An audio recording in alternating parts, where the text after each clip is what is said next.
Hi, we're here with Andaiye, and what's your view of this election tonight? You've been covering it for which publication? Tell everybody. For Brick City Live in Newark. Right, Brick City Live in Newark. Yeah, so obviously in Newark, Phil Murphy was a foregone conclusion that the city was going to go for him, and obviously the polls were in his favor for, I guess, the entire time. So I don't think tonight's result is at all surprising.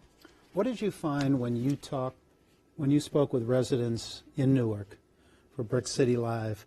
What was their view of this election, and what are their expectations going forward? Now, not a lot of people went to the polls. We don't know the exact figures yet, but how enthusiastic or how interested were they in this race? So I spoke specifically with residents of Forest Hill, which is in the northern section of Newark. It's one of the more affluent sections of town. People that we spoke with were engaged. The people that we spoke with said that they were going to vote.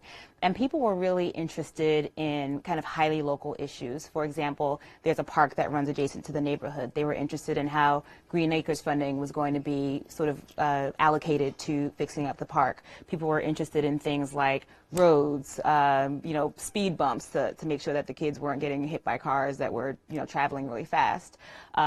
Taxes are pretty low in Newark and in that neighborhood. In fact, it's one of the features of moving to the neighborhood. But we heard people say that they wanted to see tax credits for historic homes, of which there are a lot in that particular neighborhood. So very sort of local pocketbook issues. So those are more things that might come from their local legislator or city council than from the governor per se, right? Well, Green Acres funding does help to fund the parks. There's an Essex County Trust Fund that helps to fund Branch Brook Park. The county park is what Beautiful is adjacent. park, Thank wonderful you. park. The county park is adjacent, so Green Acres funding does affect that. And also, people have spoken about the fact that the New Jersey governor is very powerful. They have the line item veto, and that can affect funding at very kind of localized ways. Our universities, our hospitals, those have been affected by different funding priorities of the governor. What, considering the fact that we've been informed that Phil Murphy won, what's going to be the reaction of your residents now in general, do you think? I think people will be pleased, but one of the interesting things that we heard from talking to Forest Hill residents is the fact that Newark is, a big city, and that the success of the state, and in some parts, this kind of goes hand in hand with the success of the city. And we heard some people say that, that kind of builds in a sort of stability in the relationship between the governor of New Jersey and and Newark.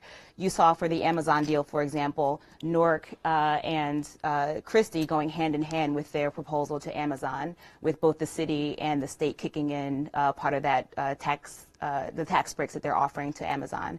So I think people are kind of practical in terms of how they think about the relationship between the governor and the city as well.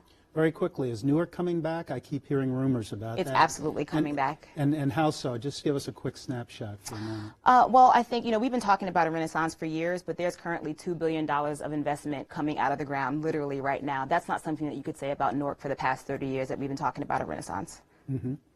Well, it's really great to hear about Newark. I wanted to ask you one other thing, and that's when you look at politics today, when you look at the word Trump or the name Trump hasn't come up as much tonight as I thought it would. What has been the impact on your residents of his presidency, their psyche, so to speak? Well, I think, in Newark we have large immigrant populations, and I think that in particular there's been some fear around the rhetoric around immigration policy. There's also been really big cuts to HUD. There is a decent amount of public housing in Newark, and that is something that has affected us deeply and will continue to as those cuts kind of roll in. Well, thank you for being with us. I really, really appreciate it. And to get a snapshot of Newark at this point in time is very valuable to our audience. Thanks a lot.